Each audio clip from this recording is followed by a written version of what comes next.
Hello students, welcome करती हूँ मैं आपका मेरे यूट्यूब चैनल फ्री गाइड पर। और जैसा कि आपने थंबनेल देखा होगा, आज इस वीडियो में हम ज्योमेट्री का पार्ट सेकंड कवर करने वाले हैं।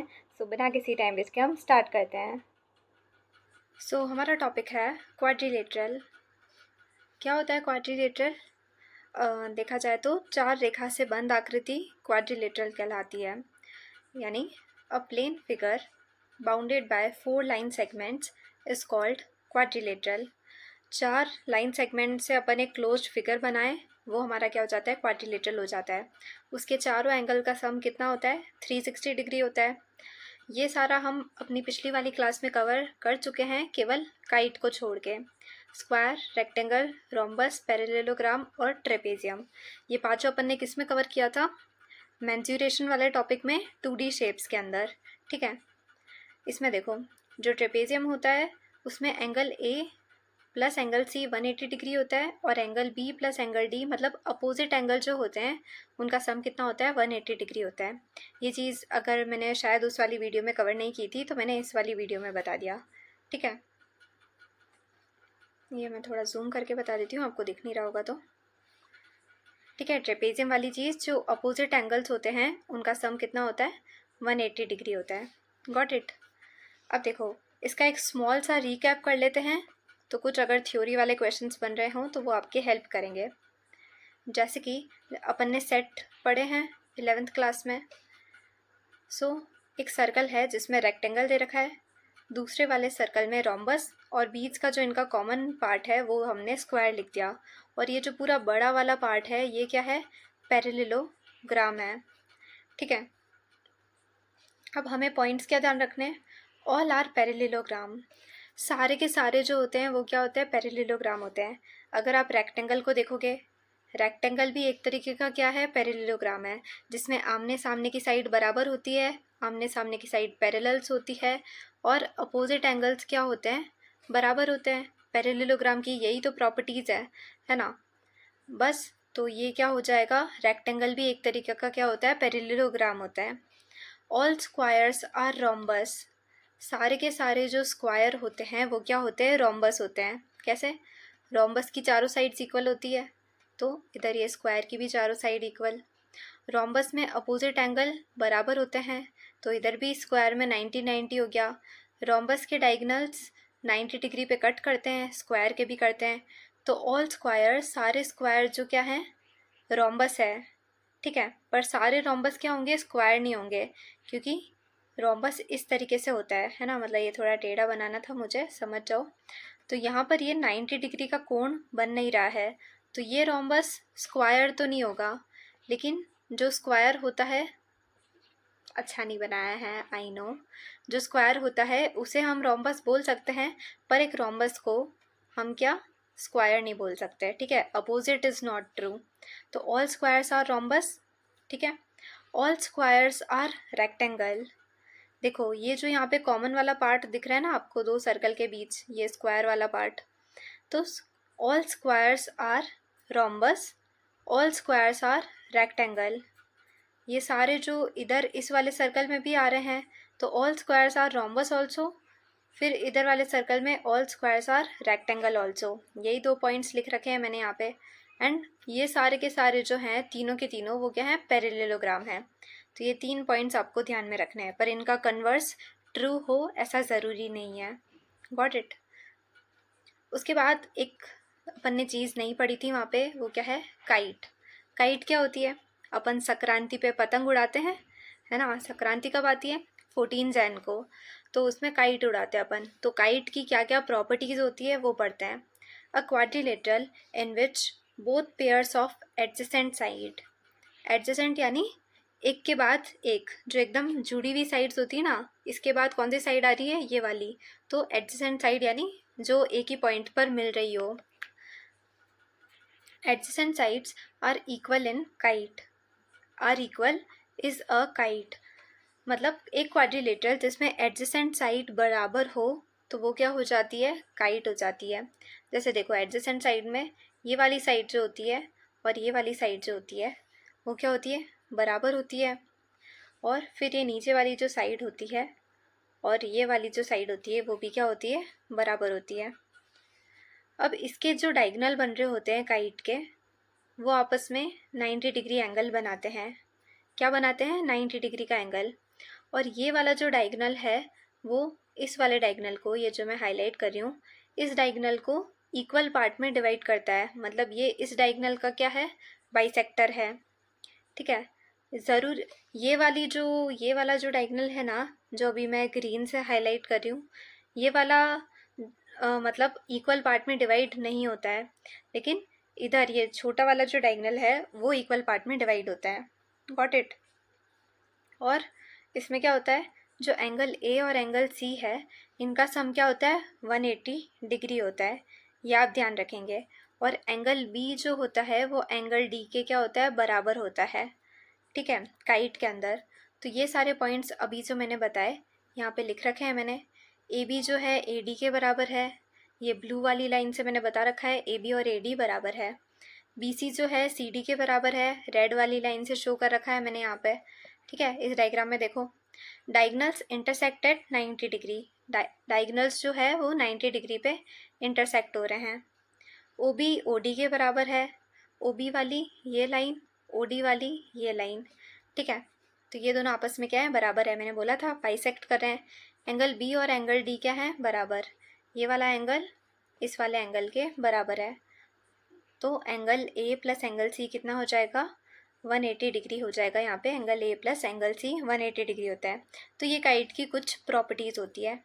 ठीक है, एक क्वेश्चन कर लेते हैं अपन फटाफट, तो थोड़ा उससे सही रहेगा। Got it? चलो, क्वेश्चन आपके सामने लिख रखा है, जल्दी से इसको सॉल्व करने का ट्राई करो। The angles of a quadrilateral are in the ratio this.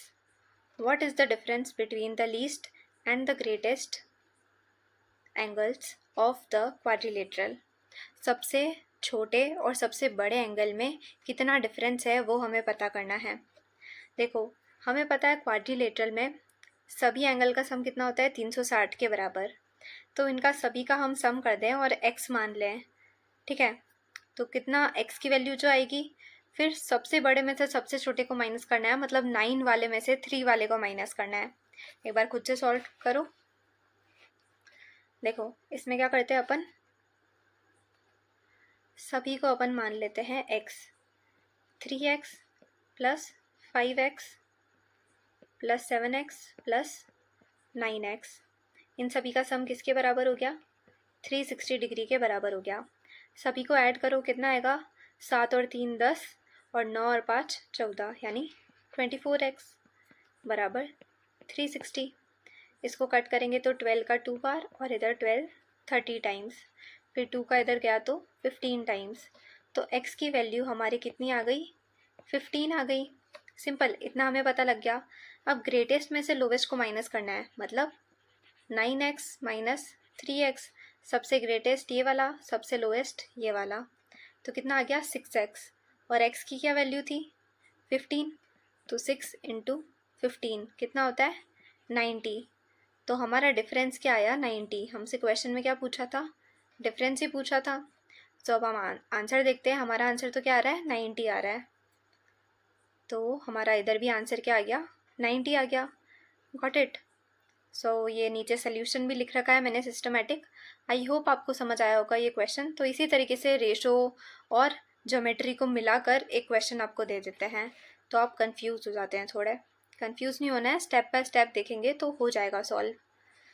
ठीक है, अभी अपन ने पढ़ा क्वाड्रिलेटरल। क्वाड्रिलेटरल में एक छूट गया था, काइट वाला, वो चीज़ अपन ने पढ़ी। बाकी पूरा अपन ने पहले वाले में कवर कर रखा है, जिसका एक अपन ने वेन डायग्राम समझा। अब अपन देखते हैं साइक्लिक क्वाड्रिलेटरल क्या होता है। एक अपन ने सर्कल बना दिया, सर्कल के अंदर अपन ने क्या किया? एक क्वाड्रिलेटरल बना दिया। आई नो मैंने ये जो बनाया है अच्छा नहीं बनाया है, इसको थोड़ा सिस्टमेटिक बनाना है। ठीक है, बेटर देन बिफोर यार। ठीक है, ये हमने बना दिया। तो अब इसमें साइक्लिक क्वाड्रिलेटरल की क्या क्वालिटी होती है जो अपन पढ़ते हैं। If all vertices of a quadrilateral lie on a circle then it is cyclic quadrilateral. इसके ये जो सारे वर्टिसेज हैं क्वाड्रिलेटरल के, वो क्या है? सर्कल की बाउंड्री पर लाई कर रहे हैं, सर्कल की बाउंड्री पर आ रहे हैं, तो उसे हम क्या बोलते हैं? साइक्लिक क्वाड्रिलेटरल बोलते हैं। Got it? The sum of opposite angles of a cyclic quadrilateral is 180 degree. इसके जो अपोजिट एंगल है उनका सम क्या होता है 180 डिग्री। जैसे कि ये वाला जो एंगल है, इस वाले एंगल मतलब इन दोनों एंगल का सम कितना होगा 180 degree. Same with this angle और दिस एंगल, इन दोनों का सम कितना होगा 180 डिग्री होगा। अब देखो, अगर मैं इसको थीटा मानती हूँ, पहला वाला एंगल हमारा कितना है थीटा है, तो ये वाला एंगल कितना हो जाएगा 180 माइनस थीटा। क्यों? क्योंकि दोनों का सम कितना है 180, तो ये ऑटोमेटिक 180 माइनस थीटा हो जाएगा। फिर इस लाइन को मैं अगर आगे एक्सटेंड करूँ, अगर ये लाइन 180 माइनस थीटा है तो उधर वाला एंगल कितना हो जाएगा अगेन थीटा हो जाएगा, क्योंकि लीनियर पेयर बन रहा है और लीनियर पेयर में क्या होता है दोनों का सम 180 होता है। देखो ये एक लाइन है, लाइन पर हमने ऐसे एक और लाइन बना दी। इधर वाला एंगल अगर थीटा है तो इधर वाला एंगल कितना होगा 180 माइनस थीटा। सिंपल, क्योंकि ये पूरा जो एंगल है वो कितना होता है 180 होता है, इसलिए ये वाला हमारा कितना हो गया 180 माइनस थीटा। सेम विथ एक और लाइन दे रखी है, हमें यहाँ ऑलरेडी दे रखा है 180 माइनस थीटा, तो बताओ ये वाला एंगल कितना होगा थीटा होगा ना। सिंपल, तो सेम चीज़ यहाँ पर हमने अप्लाई की है। इसको आप गौर से देखें, ये इधर थीटा कैसे हो गया, इधर थीटा है, यहाँ 180 माइनस थीटा हुआ, तो उधर लीनियर पेयर से थीटा हो गया। Got it. तो हमने क्या पता किया कि जब हम साइक्लिक क्वाड्रिलेटरल बनाते हैं, एक चीज़ तो ये ध्यान रखनी है, अपोजिट एंगल का सम 180 डिग्री होता है, जो मैंने यहाँ बॉक्स में लिख ही रखा है। एक और चीज़ क्या ध्यान रखनी है जो आप नोट करेंगे, if a side of a quadrilateral is extended, अगर एक साइड को आगे एक्सटेंड किया जाता है तो then D C E angle, angle D C E ये वाला एंगल जो है किसके बराबर होगा, एंगल बी ए डी के बराबर होगा, एंगल बी ए डी के बराबर होगा। Got it. So I hope cyclic quadrilateral का कंसेप्ट समझ आया होगा आपको। अब हम बेसिक पढ़ लेते हैं सर्कल क्या क्या होता है, कि सर्कल से भी कोई आपके क्वेश्चन आए तो आप कंफ्यूज ना हो। एक तो सबसे पहले अगर हम कोई एक पॉइंट चूज़ कर लें सेंटर पॉइंट, और इससे एक फिक्स दूरी पर यहाँ एक पॉइंट बनाया, इससे फिक्स एक दूरी पर यहाँ पॉइंट बनाया, इससे फिक्स एक दूरी पर यहाँ पॉइंट बनाया, यहाँ बनाया, फिर ऐसे हम पॉइंट बनाते चले गए, और जब हमने उन सारे पॉइंट्स को क्या किया ज्वाइन किया तो हमें क्या मिला सर्कल मिला। तो इसकी डिफाइन भी यही होती है, एक फिक्स पॉइंट से अपन एक पॉइंट बनाते जाते हैं और उन सारे पॉइंट्स को जब अपन ज्वाइन कर लेते हैं तो क्या बन जाता है हमारा सर्कल बन जाता है। सिंपल। तो इसकी बाउंड्री अपन कैसे निकालते हैं, सर्कमफ्रेंस क्या होता है 2πr, एरिया πr स्क्वायर, जहाँ पे r क्या है रेडियस है, और डायमीटर क्या होता है ट्वाइस ऑफ रेडियस, डायमीटर क्या होता है ट्वाइस ऑफ रेडियस। ठीक है। यहाँ पर रेडियस तो शायद हिंदी में बोलते हैं त्रिज्या, डायमीटर का मेरे को भी बिल्कुल आइडिया नहीं है, मैं लगा दूंगी एडिट करते वक्त। ठीक है। सो ये हमारी कुछ बेसिक नॉलेज है। अब कुछ बेसिक टर्म्स पढ़ते हैं अपन। सबसे पहले तो ये बीच में जो बना रखा है ये क्या हो गया हमारा सेंटर हो गया, इतना आप जानते ही हैं। अगर उससे अपन ने दो लाइन ऐसे खींच दी यहाँ पर, है ना, तो ये नीचे जो आपको हाईलाइटेड दिख रहा है ना, ये जो मैं ब्लू से अभी डार्क कर रही हूँ, इसको हम क्या बोलते हैं आर्क बोलते हैं। क्या बोलते हैं आर्क। अगर मैं यहाँ पर एक लाइन बना दूँ जो कि सेंटर से पास नहीं हो रही हो, सर्कल के सेंटर से पास नहीं होने वाली लाइन क्या कहलाती है कॉर्ड कहलाती है। क्या कहलाती है कॉर्ड, जो सेंटर से पास नहीं होती है, फिर वो मतलब एक उसकी बाउंड्री पे जाके रुक जाती है। लेकिन इस अगले वाले में क्या है पूरी ऐसे आगे एक्सटेंड हो रखी है, तो इसे हम क्या बोलते हैं सेकेंड। क्या बोलते हैं सेकेंड। देखो एक और चीज़ बताती हूँ मैं, ये जो हमने आर्क वाला पढ़ा ना, इसमें ये वाला जो पोर्शन है ना, जो ब्लू ब्लू से मैं हाईलाइट कर रही हूँ, ये वाला पोर्शन हमारा क्या कहलाता है माइनर सेक्टर। क्या कहलाता है माइनर सेक्टर। और ये जो बाहर बचा हुआ पोर्शन है ना, जो मैं ग्रीन से हाईलाइट कर रही हूँ, ये क्या कहलाता है मेजर सेक्टर। ठीक है। तो ग्रीन वाला पार्ट तो मेजर सेक्टर, ब्लू वाला part minor sector. Got it. उसके बाद ये जो कॉर्ड से डिवाइड हो रहा है ना, कॉर्ड से भी डिवाइड हो रहा है एक पार्ट, कॉर्ड से डिवाइड होने वाले दो पार्ट्स को हम क्या बोलते हैं? सेगमेंट बोलते हैं। क्या बोलते हैं? सेगमेंट। ये नीचे आप देख सकते हैं, यहाँ पे लिख रखा है मैंने, सेगमेंट बोलते हैं। इसका ये जो नीचे वाला पार्ट है ना, वो क्या होता है? Minor segment. और ऊपर वाला पार्ट क्या होता है भाई? ऊपर वाला पार्ट क्या हो गया इसमें? Major segment. ठीक है, ये तो मेजर सेगमेंट और नीचे वाला माइनर सेगमेंट। तो अभी तक अपन ने क्या पढ़ा, जो देखो एक बार, जब अपन ने यहाँ आर्क की बात की, तो आर्क जो है वो सर्कल को दो पार्ट में डिवाइड करती है। नीचे वाला तो माइनर सेक्टर, ऊपर वाला मेजर सेक्टर। इधर ये नीचे वाला माइनर सेगमेंट, ऊपर वाला मेजर सेगमेंट। कब? जब कॉर्ड से डिवाइड हो रहा हो। और इधर कब? जब ये दो ऐसे रेडियस से डिवाइड हो रहा हो। Got it? और यहाँ बीच में जो ये एंगल बनता है उसे अपन क्या बोलते हैं? सेंट्रल एंगल बोलते हैं। Got it?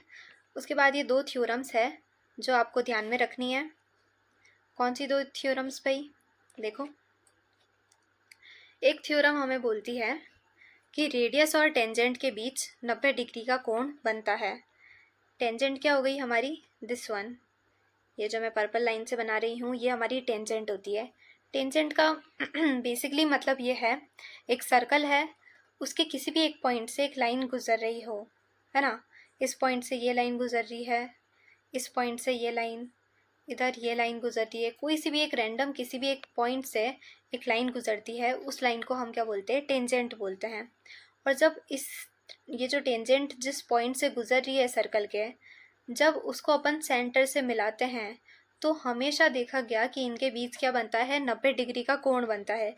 ये वाली टेंजेंट इस वाले पॉइंट से पास हो रही है, तो इसको इससे मिलाया तो भी यहाँ 90 डिग्री का कोण बन रहा है, इधर से मिलाया तो भी 90 डिग्री का कोण बन रहा है।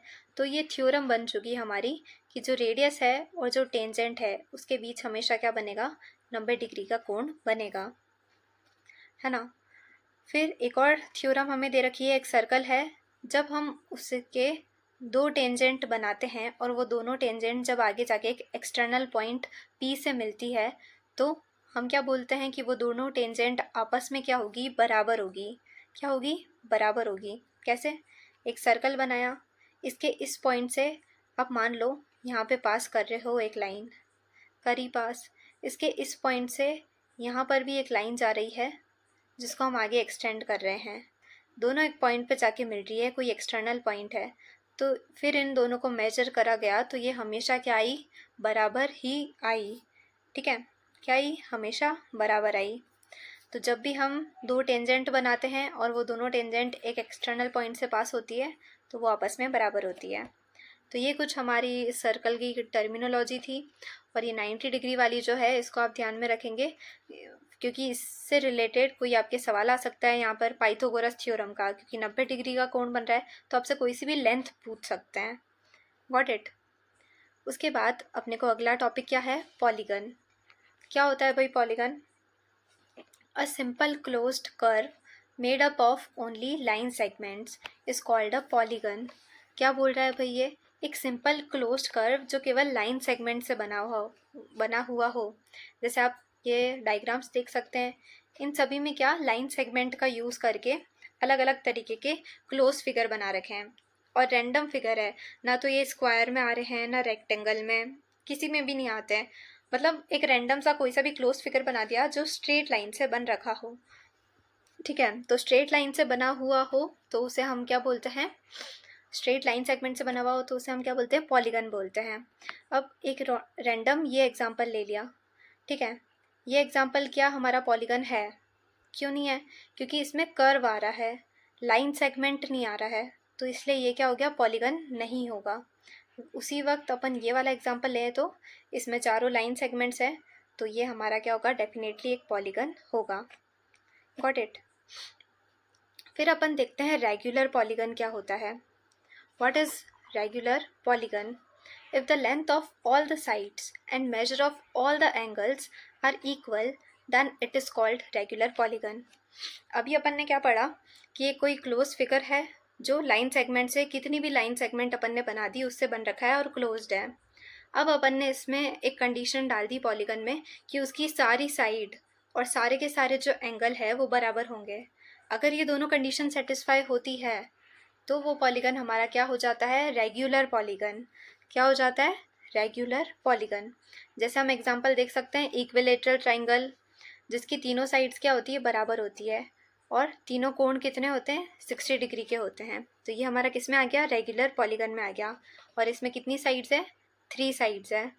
ठीक है, तो ये ऐसे ही एक सीरीज है, 3 4 साइड्स, इधर सारी साइड्स लिख रखी है और इधर सारे उनके नेम लिख रखे हैं कि उन रेगुलर पॉलीगन्स को अपन बोलते क्या क्या है। अगर 3 बराबर साइड्स का अगर कोई फिगर है, 3 साइड्स जिसमें बराबर हो और क्लोज्ड फिगर है, तो वो क्या कहलाता है, ट्राइंगल तो कहलाता है, पर कौन सा, इक्विलेटरल ट्राइंगल। 4 लाइन सेगमेंट वाला क्या कहलाता है हमारा, क्वाड्रिलेटरल। 5 पेंटागन, 6 हो तो हेक्सागन, 7 का हेप्टागन, 8 का ऑक्टागन, 9 का नॉनेगॉन, 10 का डेकागन। ठीक है, तो ये कुछ ऐसी टर्म्स है जो आप ध्यान में रखेंगे। अब मेन बात हमारा इसमें सवाल कैसे आता है, the sum of interior angles of a polygon of n sides. मान लो किसी एन साइड्स का वो पॉलीगन है, हमें नहीं पता 3 4 5 6 कुछ भी हो सकता है, 12 15 14 20 साइड का भी कुछ हो सकता है। तो हमने एन साइड मान लिया कि एन साइड का एक पॉलीगन है, तो उसके इंटीरियर एंगल का सम किसके बराबर होगा। जैसे कि देखो, हमने ये फॉर्मूला दे रखा है n-2 into 180 degree. Interior angle का क्या मतलब है, रैंडम अपन ने एक पॉलीगन ले लिया, इनके ये 4 जो है क्या है, इंटीरियर एंगल्स है, तो इन चारों इंटीरियर एंगल का सम क्या होगा, इसके बराबर होगा, है ना। इसमें रखो 4 साइड्स है तो n की जगह क्या आ जाएगा, साइड्स आ जाएगा। तो 4 - 2 इंटू 180, तो 4 - 2 यानी 2 इंटू 180 कितना आया, 360। अभी अपन ने क्या पढ़ा था, क्वाड्रिलेटरल के चारों एंगल का सम कितना होता है, 360 होता है। तो वो कहाँ से आया, इस फॉर्मूले से आया। तो इसमें चारों एंगल का सम कितना हो गया, 360 हो गया। सेम एक और चीज़ देखते हैं अपन, अगर इस फॉर्मूला में मैं रख दूँ 3, एन की जगह 3 रख दूँ तो आंसर क्या आएगा, 180 आएगा। अब बताना, एन की जगह 3 रखा, यहाँ एन की जगह 3 रखा, तो हमारा डायग्राम कैसा बन गया, इक्विलेटरल ट्राइंगल का बन गया। और इक्विलेटरल ट्राइंगल या चाहे कोई सा भी ट्राइंगल हो, हमेशा सम ऑफ इंटीरियर एंगल्स क्या होता है, 180 डिग्री। तो अपना भी यहाँ आंसर क्या आया, 180 डिग्री आया। तो ऐसे हम इसके इंटीरियर एंगल का सम निकाल सकते हैं। और अगर ये तो अपन ने सारे एंगल्स का सम निकाला, अगर अपन को इंडिविजुअल एंगल पता करना हो तो अपन क्या करेंगे, each of the interior angle of regular polygon of n sides का क्या फॉर्मूला है, n-2 into 180 degree upon n, उसके अपॉन में n कर देंगे अपन।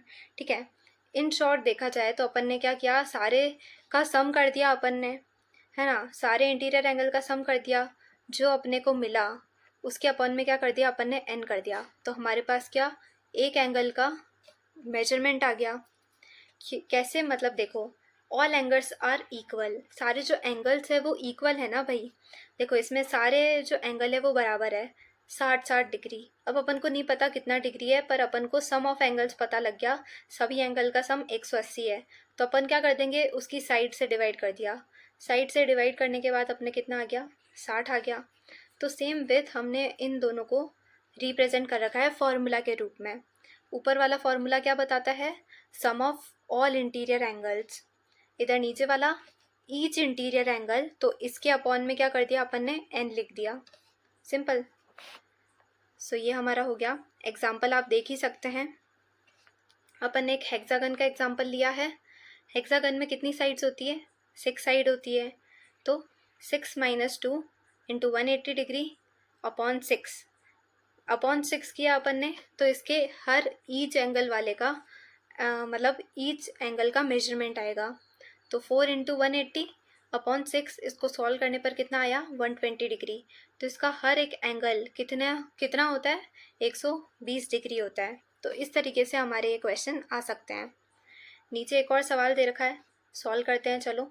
The sum of all interior angles of a regular convex polygon is 1440 degree 1440। The measure of each of its interior angle is, उसका मतलब सम दे रखा है अपन को सभी एंगल का सम दे रखा है, लेकिन अपन से क्या पूछ रहा है, उसके ईच एंगल का सम पूछ रहा है। तो अपन को इन शॉर्ट क्या करना है, 1440 अपॉन n कर देना है, तो अपने को आंसर मिल जाएगा। पर चूंकि यहाँ n अननोन है, पहले अपन को n निकालना पड़ेगा, तभी बात बनेगी। देखो, तो सम निकालने का फॉर्मूला क्या होता है, n-2 इंटू 180 डिग्री बराबर दिस। यहाँ अपन ने नॉर्मल इसको सॉल्व किया इक्वेशन को, n का आंसर अपना क्या आया, 10 आया। उस 10 को यहाँ पे रख दिया अपन ने, 1440/10, तो कितना आ गया, 144 डिग्री आ गया। तो उसके ईच एंगल का जो मेजरमेंट है वो कितना आया, 144। सिंपल, ये तो इजी था। सो आई होप आप कर लेंगे। ये कुछ और फर्दर फार्मूलाज है जो आपको ध्यान में रखने हैं। सम ऑफ इंटीरियर एंगल्स, ये अभी अपन ने पढ़ा है, और एक ईच इंटीरियर एंगल वाला अपन ने पढ़ लिया है, दिस वन। इसके अपॉन में क्या कर दिया अपन ने, n लगा दिया, तो उससे क्या आ गया, ईच इंटीरियर एंगल अपना मिल गया अपने को। ठीक है, उसके बाद अगला आप देखेंगे सम ऑफ एक्सटीरियर एंगल्स। सारे एक्सटीरियर एंगल्स का सम क्या होता है। एक्सटीरियर एंगल मतलब जैसे ये तो हो गया इंटीरियर एंगल, इन्हीं साइड्स को अगर मैं एक्सटेंड कर दूँ तो ये एक्सटीरियर एंगल हो गया, ये एक्सटीरियर एंगल, इधर ये वाला क्या हो गया, एक्सटीरियर एंगल। तो इन तीनों एक्सटीरियर एंगल्स का सम किसके बराबर होगा, 360 डिग्री के बराबर होगा। ठीक है, और अगर ईच एक्सटीरियर एंगल निकालना हो तो वही अगेन 360 डिग्री अपॉन n कर दो। जैसे देखो, सेम इंटीरियर एंगल का सम दे रखा था, तो यहाँ पर ईच इंटीरियर एंगल निकालना है तो अपॉन n कर दिया। इधर सम ऑफ एक्सटीरियर एंगल्स दे रखा है, ईच निकालना है तो अपन ने क्या कर दिया, n कर दिया अपॉन में। सिंपल। तो ये चारों फॉर्मूले हैं जो काफ़ी इंपॉर्टेंट है।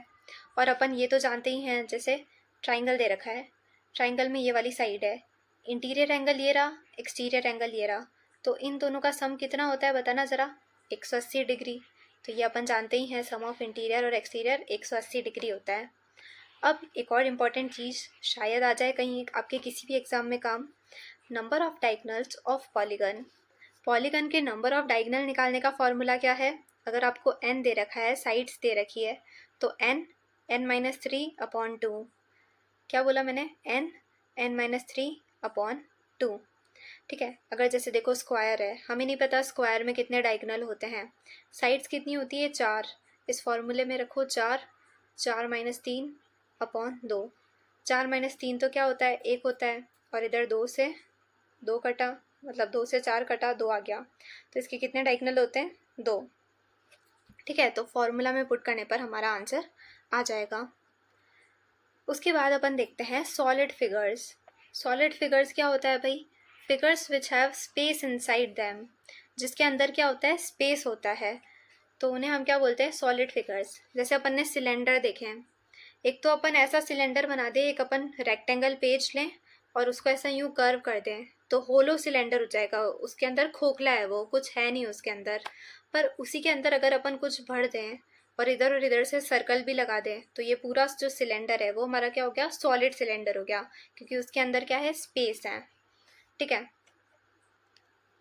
तो ये होते हैं सॉलिड फिगर्स। Got it. उसके बाद देखते हैं पॉलीहेड्रन और एक पिरामिड। पॉलीहेड्रन क्या होता है, 3D solid consisting of collection of polygons. एक ऐसा 3D सॉलिड जो पॉलीगन्स के कलेक्शन से बना है। पॉलीगन क्या होता है, अपन ने क्या पढ़ा था, स्ट्रेट लाइन सेगमेंट जो क्लोज्ड हो। ऐसा फिगर जो स्ट्रेट लाइन सेगमेंट से बन रखा हो और क्लोज्ड हो, वो पॉलीगन होता है। और ऐसे काफ़ी सारे पॉलीगन्स का अगर अपन कलेक्शन कर दें तो ये पूरा क्या बन जाएगा, पॉलीहेड्रन बन जाएगा। जैसे यहाँ पर ये डायग्राम बना रखा है, इसका आगे वाला फेस स्क्वायर है, इधर ये मैंने थोड़ा तिरछा बना रखा है, जो भी एक तरीके का क्या होता है, पॉलीगन होता है। फिर इधर ऐसे स्ट्रेट लाइन बना दी, इधर भी स्ट्रेट लाइन बना दी, तो ऐसे काफ़ी सारे ये जो है पॉलीगन से मिलके बना है, तो ये क्या हो जाता है, पॉलीहेड्रन हो जाता है। Got it. अब इसका जो ये आगे वाला हिस्सा जो दे रखा है, दिस वन, इस हिस्से को अपन क्या बोलते हैं, फेस बोलते हैं। इसकी ये जो लाइन दे रखी है, ये एक लाइन, उसे अपन एज बोलते हैं। और इसका ये जो एक कोना दे रखा है, उसे अपन क्या बोलते हैं, वर्टेक्स बोलते हैं या वर्टिसेस बोलते हैं। Got it. पिरामिड क्या होता है, 3D figure built with a base of a polygon and triangular faces all netted together. Netted यानी एक साथ साथ में अपन लेके चले हैं, बांध दिया है अपन ने, और उसका जो बेस होता है, जो बेस है वो क्या होता है, एक पॉलीगन होता है। जैसे मान लो मैंने यहाँ पर एक स्क्वायर ले लिया, ठीक है, ये स्क्वायर क्या हो गया, पॉलीगन हो गया। अब इसके ऊपर मैंने ट्रायंगुलर फेसेस बना दिए, ठीक है। ट्रायंगुलर फेसेस से पूरा एक ऐसा यूँ पिरामिड जैसा बन गया है। पिरामिड आपने देखा होगा, तो एक पिरामिड की तरह बन गया जिसके साइड साइड में क्या है, ट्रायंगुलर फेसेस लगा रखे हैं, और जिसका बेस जो है वो क्या है, एक पॉलीगन है ना। तो उसे हम क्या बोलते हैं, पिरामिड बोलते हैं। आइदर नीचे वाला बेस जो है रेक्टेंगल हो सकता है, स्क्वायर हो सकता है, कुछ भी हो सकता है, लेकिन ऊपर जो होंगे उसके वो क्या होंगे, ट्रायंगुलर होंगे। जैसे ये एग्जाम्पल बना रखा है मैंने, ये किसका है, रेक्टेंगुलर पिरामिड का एग्जाम्पल है, ठीक है। आई होप आपको समझ आया होगा। अब एक बहुत इंपॉर्टेंट फार्मूला, यूलर्स फार्मूला। क्या होता है भाई, for any polyhedron F plus V minus E बराबर 2। एफ यानी फेसेस, वी यानी वर्टिसेस, ई यानी एजेस। इन दोनों को प्लस करके इधर माइनस करेंगे तो हमारा आंसर क्या आएगा, हमेशा 2 आएगा। F plus V minus E बराबर 2, ठीक है। नॉर्मल आप ट्रिक तो इसकी कुछ है नहीं, आपको याद ही रखना पड़ेगा, पर ऐसा रख सकते हैं, फंडा वेरी इजी। Got it. इधर प्लस माइनस का आपको ध्यान रखना पड़ेगा, प्लस माइनस लिखो, फिर फंडा वेरी इजी बराबर 2। Got it. तो ऐसे आप नॉर्मल याद रख सकते हो। The number of edges of a polyhedron, the number of edges अपन को क्या निकालनी है, एजेस निकालनी है, which has 7 faces and 10 vertices. 7 तो फेसेस है, 10 क्या है, वर्टिसेस, माइनस ई बराबर 2। तो इधर कितना हो जाएगा, 17 माइनस 2, और उधर बराबर ई, तो 17 में से 2 गए तो कितने बचे, 15। तो ऑप्शन ए हमारा यहाँ क्या हो गया, करेक्ट हो गया। सिंपल, ये हमने नॉर्मल फार्मूला लगा के सॉल्व कर दिया। आई होप ये आसान रहा होगा आपके लिए। अब देखो, सब में सारे जितने भी शेप्स होते हैं सॉलिड फिगर्स, उसमें कितने फेसेस, एजेस, वर्टिसेस होती है वो अपन देखते हैं, है ना। सबसे पहले अगर अपन एग्जांपल लें क्यूबॉइड का, क्यूबॉइड में फेसेस कितने होते हैं, 6 होते हैं। राइट, आप जिस रूम में बैठे हो, राइट, लेफ्ट, आगे, पीछे, ऊपर और नीचे, ठीक है। तो ये 6 फेसेस होते हैं। एजेस देखोगे तो भाई एज गिनो, 1 2 3 4, ये 4 तो आपकी ऊपर की एज हो गई, 4 एजेस आपकी नीचे की हो गई, है ना। 4 एजेस हो गई, और 4 एजेस यहाँ पर ये खड़ी वाली भी तो हो गई। तो टोटल कितनी एज हो गई, 12 एज, 12 लाइनें हो गई अपनी। वर्टिसेस, टोटल वर्टिसेस कितने हैं भाई, एक कोना तो ये रहा, एक ये 1 2 3 4, इधर ये 5 6 7 और 8। तो वर्टिसेस हमारे कितने हो गए, 8 हो गए। डायगनल्स देखे जाएं तो डायगनल्स क्यूबॉइड में 4 बनते हैं। अगर स्क्वायर और रेक्टेंगल की बात करें तो वो 2D फिगर्स है, तो उसमें नॉर्मल 2 डायगनल बन जाते हैं। लेकिन क्यूबॉइड में क्या होता है, 4 डायगनल बनते हैं। एक डायगनल तो जो होता है वो इस कोने से उस कोने तक जा रहा है ना। एक इस कोने से उस कोने तक जा रहा है। उसके बाद देखा जाए तो एक ये जो पीछे वाला है वो भी तो इस आगे वाले कोने पर मिल रहा है, और ये वाला जो है वो भी तो इस कोने पर मिलेगा, है ना। तो ये दोनों भी बनेंगे। इतना इसमें क्लियर दिख नहीं पा रहा होगा, मैं स्टिल एक बार ट्राई करती हूँ जितना हो पाता है। आगे वाला पीछे वाले से मिला, इसमें मैंने कुछ ज़्यादा ही कर दिया है, कैसे बनाया जाए इसको, 2 मिनट। या तो अगर मुझे गूगल से इमेज मिलती है तो मैं लगाने का ट्राई ज़रूर करूँगी। ये देखो, आगे वाला जो है पीछे वाले को गया, ये इधर आगे वाला पीछे वाले को गया। ये दोनों डायगोनल तो समझ आ गए, जो इन दोनों कोनों से लगकर पीछे वाली डायरेक्शन में जा रहे हैं।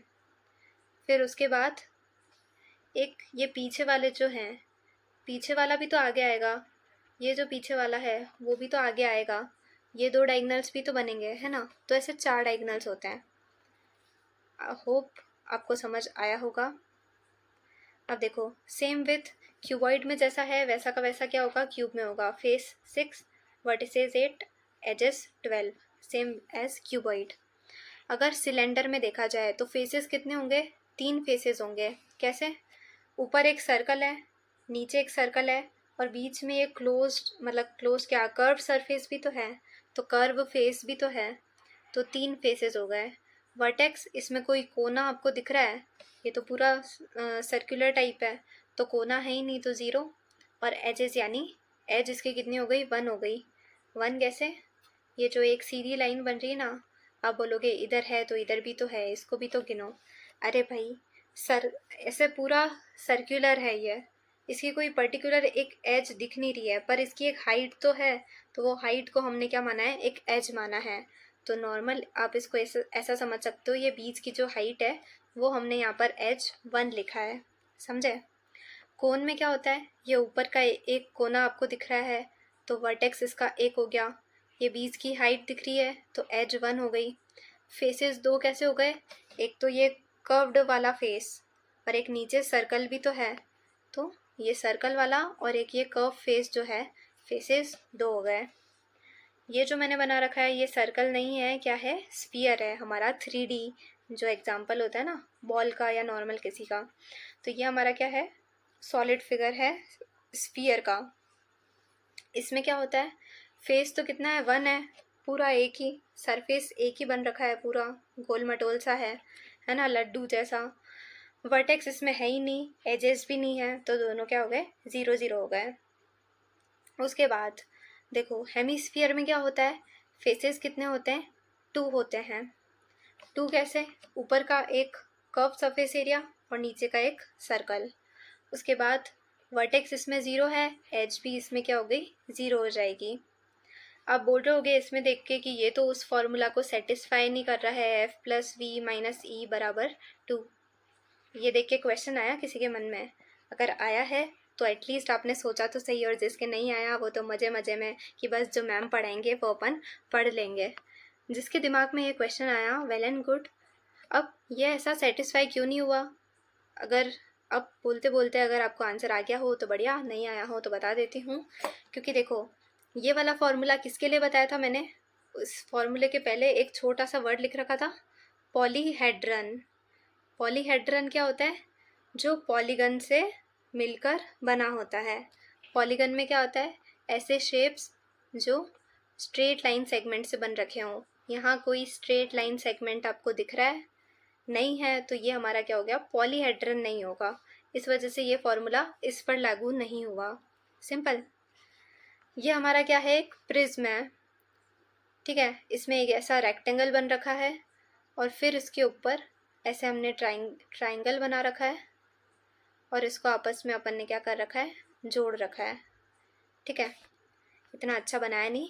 इधर ये जो डॉटेड लाइन दिख रही है उससे आपको समझ आ गया होगा किस तरीके का शेप है। जैसा अपना टेंट होता है ना, टेंट जैसा शेप है। इसमें फेसेस कितने होते हैं? 5 होते हैं। एक तो ये आगे वाला ट्राइंगल जो दे रखा है, एक ये पीछे वाला ट्राइंगल, और एक ये नीचे जो रेक्टेंगल दे रखा है आपको ये, और 2 ऐसे साइड वाले, ऐसा स्लोप बन रखी होती है ना, वो होते हैं। तो 5 फेसेस हो जाते हैं टोटल। वर्टेक्स इसमें कितने हो गए? 6 हो गए। ट्राइंगल है तो आगे के 3 वर्टेक्स, पीछे के ये 3 वर्टेक्स, तो 6 हो गए। उसके बाद एजेस कितनी हो गई? 9 हो गई।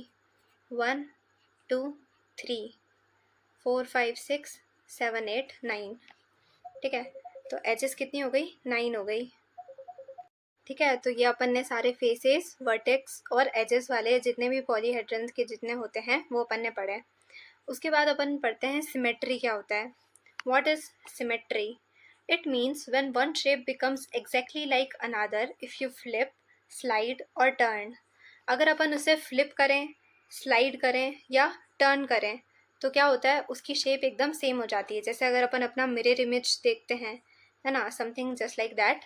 तो कितनी टाइप्स ऑफ सिमेट्री होती है वो अपन पढ़ते हैं, अभी पढ़ते हैं तो समझ आएगा। सबसे पहले तो अपन पढ़ते हैं line of symmetry. Line of symmetry क्या होता है भाई?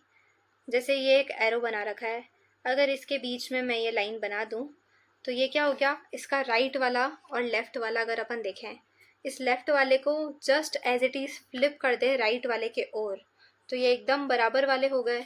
बराबर हो गए तो इसमें क्या हो जाएगा, लाइन ऑफ सिमेट्री होगा।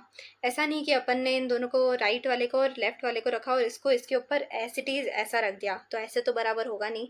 इसको फ्लिप करके देन इसके ऊपर रखना है, ठीक है, तो वो लाइन ऑफ सिमेट्री होती है। इधर क्या बोला है इन्होंने, कहाँ गया भाई, फ्लिप बोला है ना, तो फ्लिप का मतलब दिस वन। तो लाइन ऑफ सिमेट्री आपको समझ आ गया होगा।